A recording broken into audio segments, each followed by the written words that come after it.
Hello students, welcome to the Rajendra Samrat academy.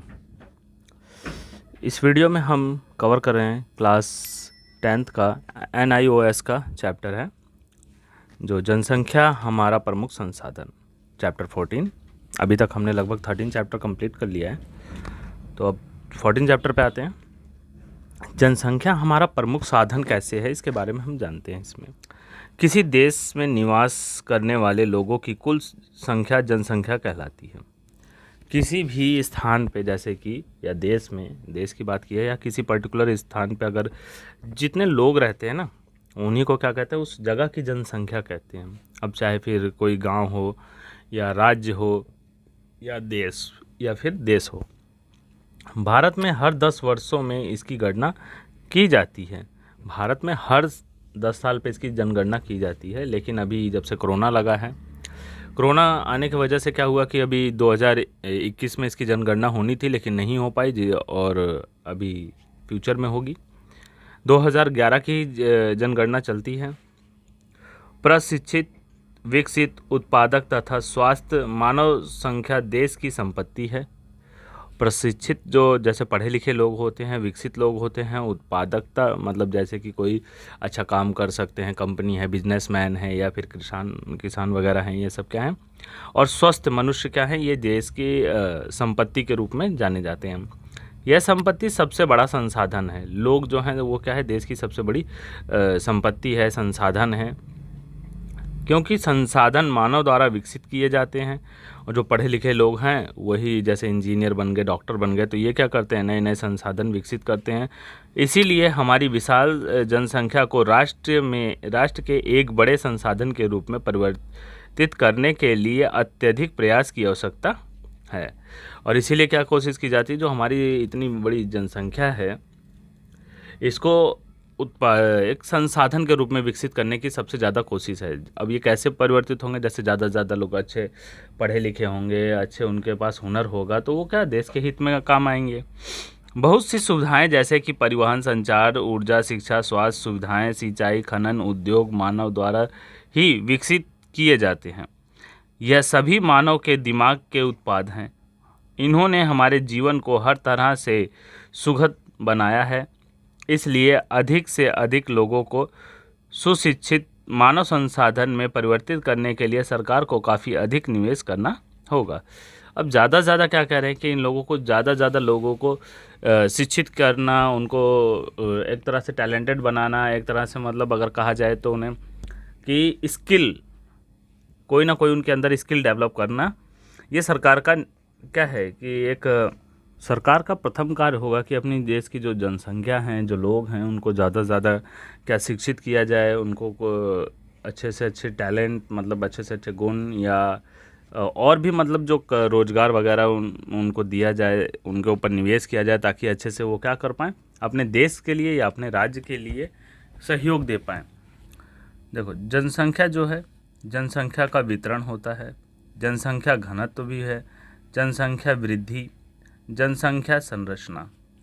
जनसंख्या वितरण और घनत्व प्रभावित कारक हैं, जिनमें से भौतिक कारक और सामाजिक आर्थिक कारक हैं। भौतिक कारक कौन कौन से होते हैं, जैसे उच्चावच, जलवायु, मृदा, जहाँ पे भी अच्छी मतलब ज़मीन होगी रहने के लिए, उपजाऊ ज़मीन होगी, वहाँ का जलवायु अच्छा होगा, क्लाइमेट अच्छा रहेगा, तो वहाँ की उपज अच्छी होगी, तो वहाँ खेती भी अच्छी हो सकती है और रहने के लिए भी काफ़ी मतलब सुटेबल होगा।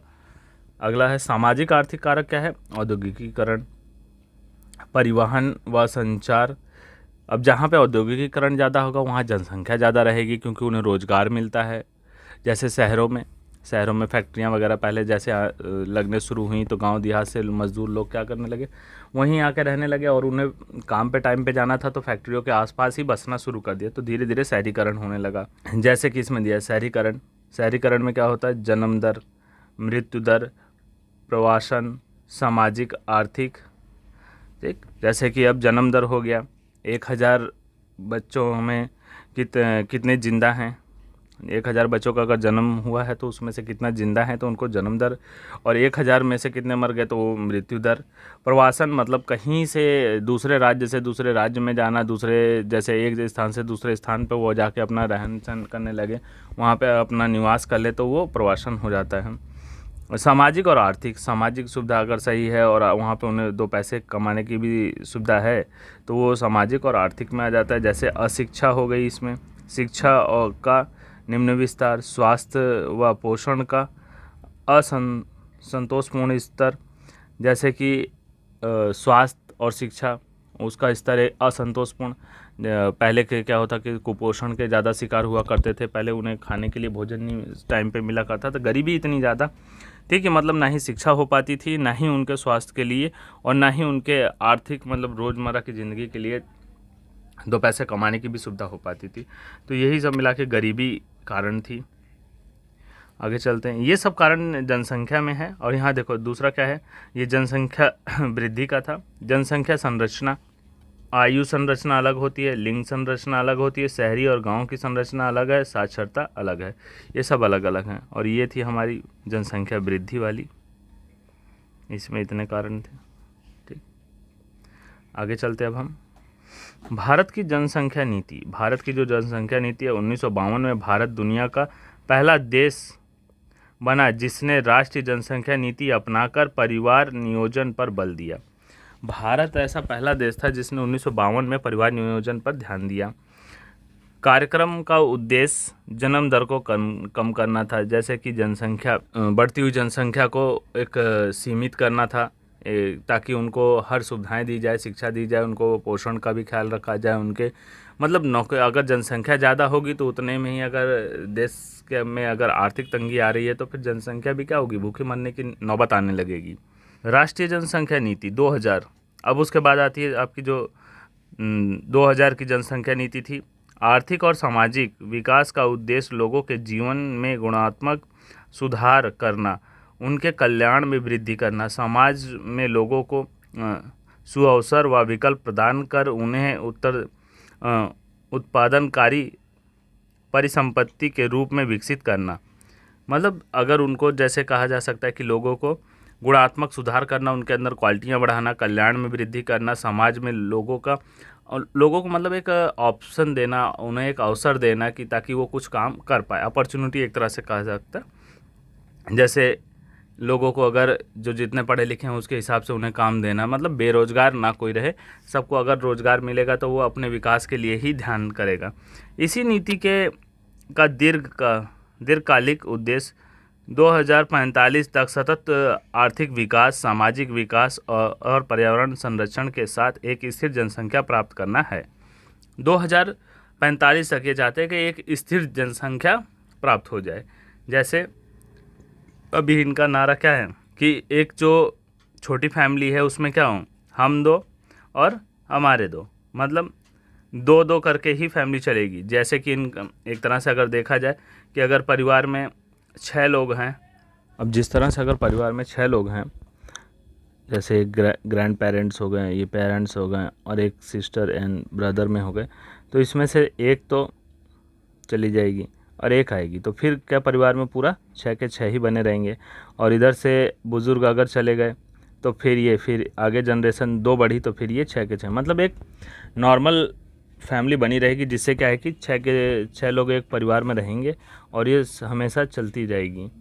इस नीति का दीर्घकालिक उद्देश्य 2045 तक सतत आर्थिक विकास, सामाजिक विकास और पर्यावरण संरक्षण के साथ एक स्थिर जनसंख्या प्राप्त करना है। भारत में महिलाओं का सशक्तिकरण, यह महिलाओं को सशक्त कर उन्हें मुख्य धारा में लाने का प्रयास करना है तथा निर्णय लेने के विभिन्न स्तरों तक, जैसे घर, स्थानीय स्तर, क्षेत्र, राज्य और राष्ट्रीय स्तर पर उनकी भागीदारी सुनिश्चित करना है। इसका उद्देश्य है कि उन्नति, विकास और महिलाओं के सशक्तिकरण को बढ़ावा देना और भेदभाव के सभी रूपों को समाप्त करना है।